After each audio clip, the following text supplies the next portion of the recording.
Sauce කියන්නේ දැන් sauce වර්ග තියෙනවා කිව්ව ටොමැටෝ සෝස්, චිලි සෝස් තියෙනවා. තක්කාලි සෝස් නැක තක්කාලිනේ තියෙන්න ඕන. පැහැදිලිව දැන් ඔබ දන්නවා අර කේටරින් සෝස් කියන. ඒ කියන්නේ බල්ක් විදියට එන ඒවායි තමයි බහුල වශයෙන් මෙන්න මේ මාෆියාව සිද්ධ වෙන්නේ. මොකද අපි දන්නවා ඔබ අපි කඩේකට ගියොත් එහෙම ටේබල් එකේ තනින් තන තියලා තියෙනවා. ඒක බත් එකට දැම්ම අපිට පේනවා කිව්වාගේ කැටි කැටි ස්වභාවය සහ බත් ඒක දාපුවම අර වර්ණ වෙලා යනවා ඉක්මනින්ම. ඒ කියන්නේ ටොමැටෝ සෝස් එක දාපු ගමන් බත් එක රතු පාට වෙන්නේ නැහැ. සාමාන්‍යයෙන් ස්වභාවික එකේ.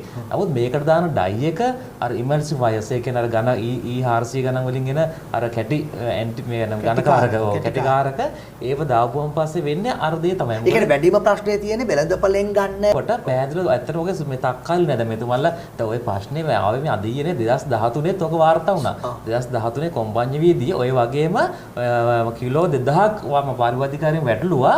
කිසිම තක්කාලි අඩු ගන්න තක්කාලි මේ කෑල්ලක්වත් නැහැ. ළඟවත් තක්කාලි තිබිලා නැහැ. තක්කාලි නැහැ. නමුත් තක්කාලි සෝස් හදනවා.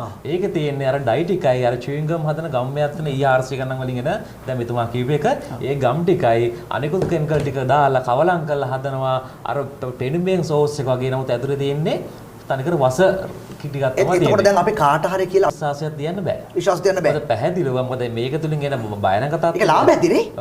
පැහැදිලිව අධික ලෙස ලාභයි. මොකද ඩයි ටිකක් ගේනවා, අරින් ඉමල්සිෆයර්ස් ගම් ටිකක් ගේනවා, කෙමිකල් ටික මික්ස් කරනවා දෙනවා.